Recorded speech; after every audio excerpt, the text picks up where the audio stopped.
Seandainya saja penduduk desa, penduduk kota, penduduk negeri mau beriman dan bertakwa kepada Allah Subhanahu wa taala, tentu akan aku pasti aku bukakan.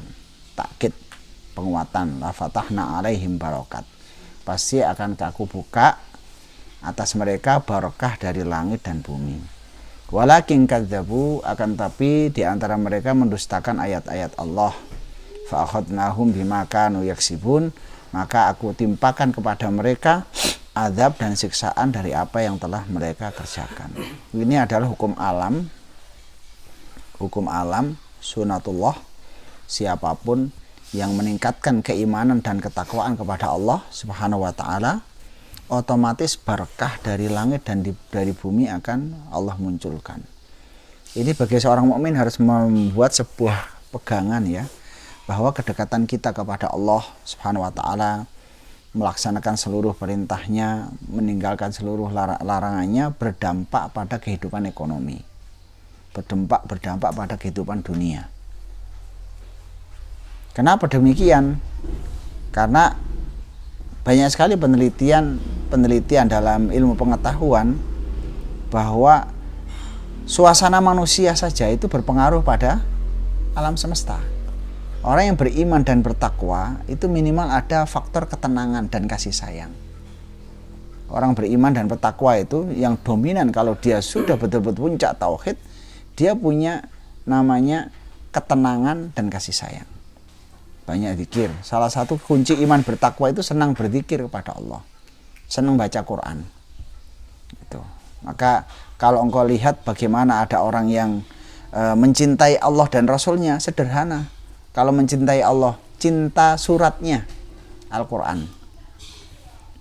Kalau sudah membaca Al-Quran, muncul itmi'nan, ketenangan.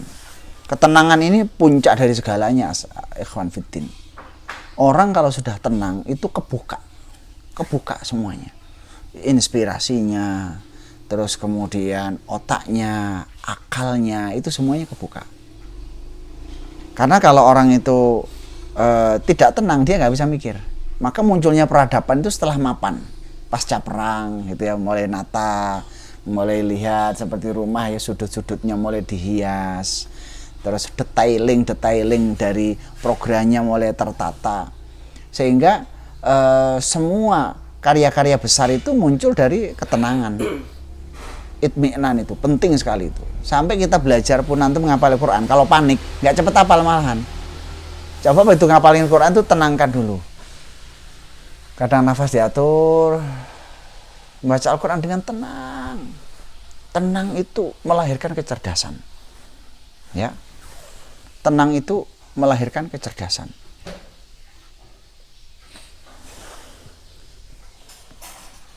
Terus kemudian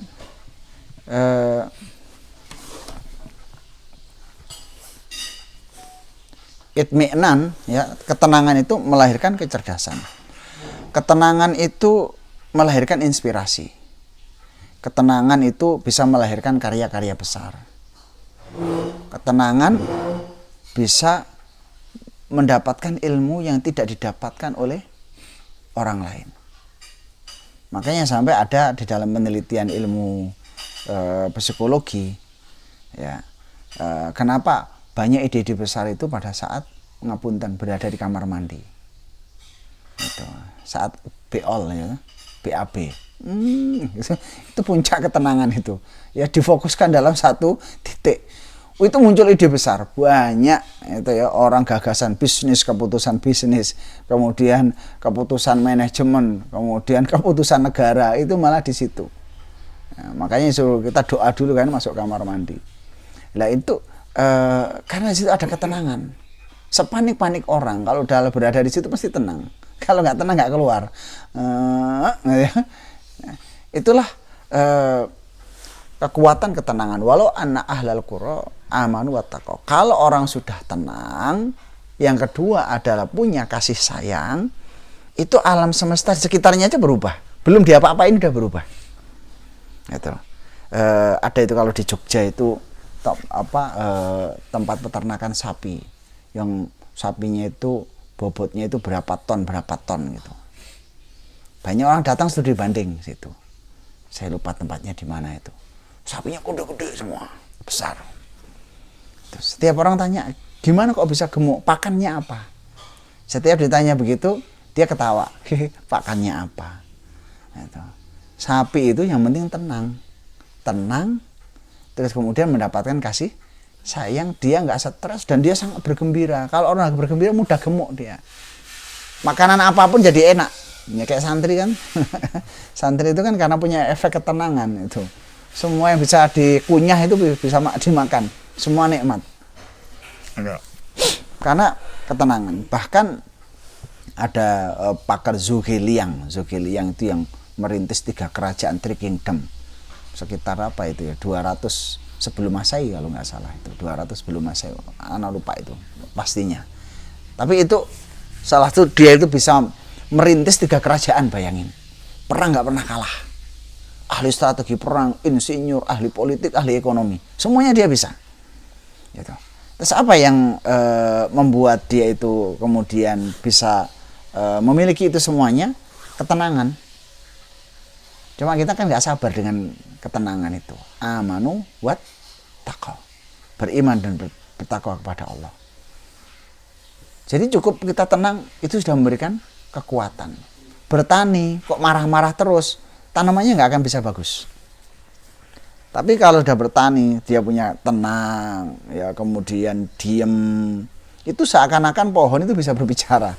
Saya ketemu beberapa pakar pertanian itu sampai begitu. Kayak tahu, kayak pohon itu katanya bisa bicara, kayaknya begitu. Saya kira canda enggak gitu.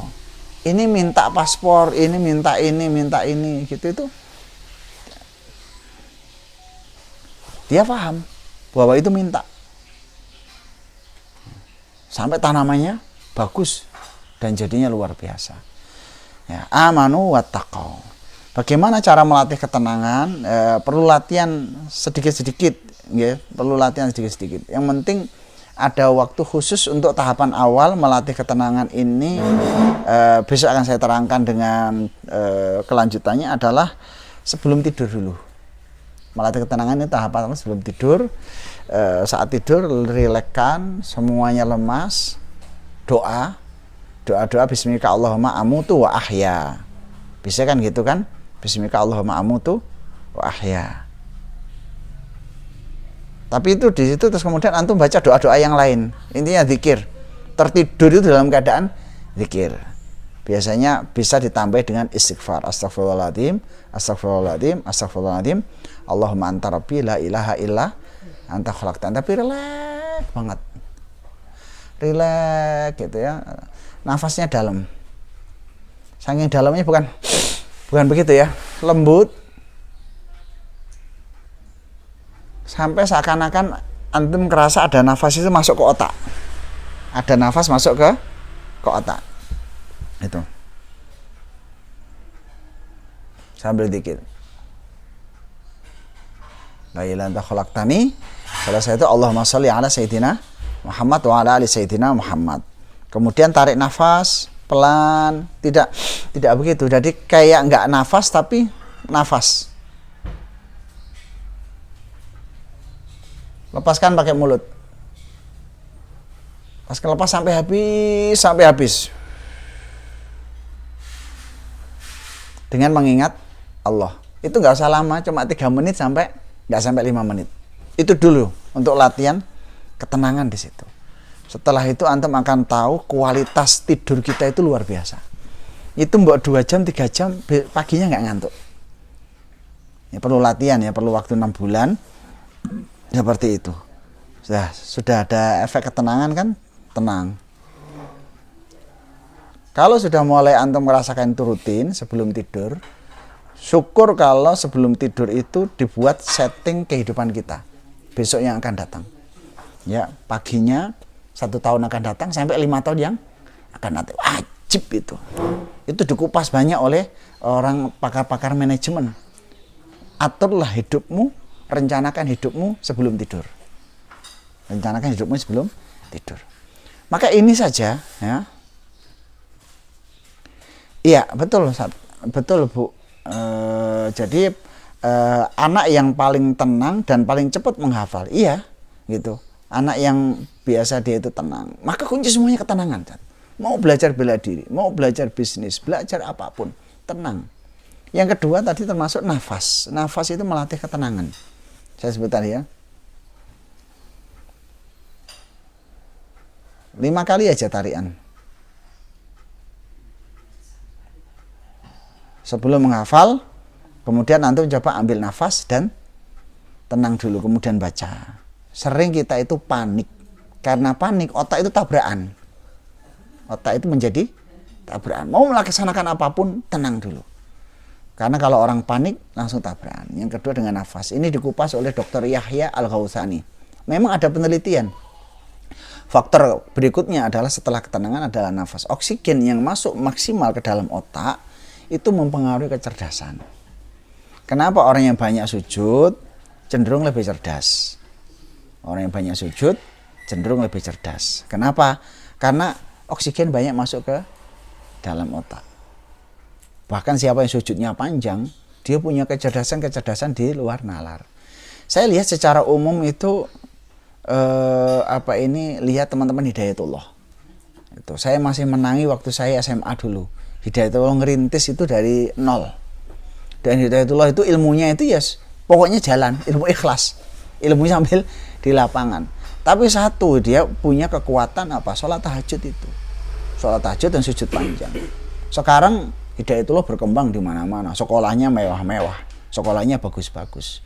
Itu karena apa? Ya efek kecerdasan dari sholat tahajud tadi. Maka dari situ baca Quran itu melahirkan ketenangan, zikir melahirkan ketenangan, ditambah sholat tahajud di tempat yang malam sampai tenang, ngantuk itu ketenangan. Jadi jangan khawatir. Orang sholat tahajud sambil ngantuk, ya memang resikonya ngantuk. Memang kenapa sholat tahajud tidak disunahkan pada waktu duhur itu kan? Memang supaya ngantuk-ngantuk itu. Nah punya ngantuk itulah ada hikmah di balik itu. Ketenangan, terus kemudian apalagi sujudnya yang agak lama.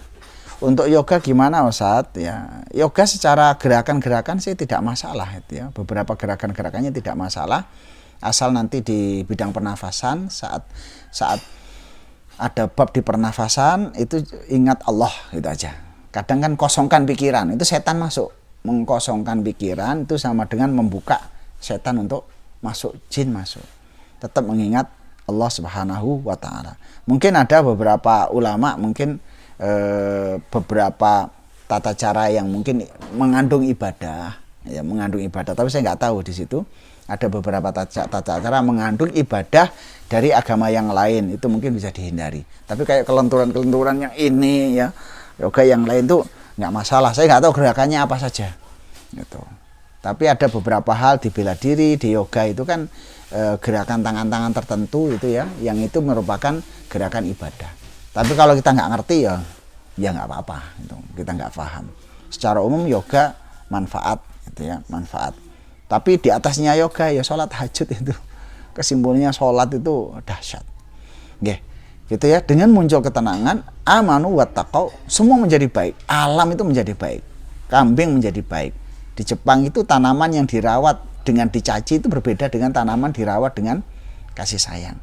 Sehingga efek ketenangan itu mempengaruhi alam. Efek kegrogian dan kemarahan mempengaruhi alam semesta. Ada banjir, ada gunung meletus. Itu sebenarnya reaksi dari hati manusia itu. Dhaharul fasadu fil barri wal bahri bima kasabat aydin nas. Maka dari situ kembali kita tenang dan kasih sayang. Itu saja semua akan berubah. Semua alam semesta berubah. Ya, tanaman-tanaman akan berubah. Kemudian pohon-pohonan akan tumbuh. Yang dulu tidak berbuah menjadi berbuah, yang itu tidak berbunga menjadi berbunga. Bahkan hewan yang langka pun akan muncul. Ya, fenomena kemudian banyak tikus, itu sebenarnya adalah reaksi-reaksi kehidupan kita sehari-hari. Wallahu a'lam bishawab.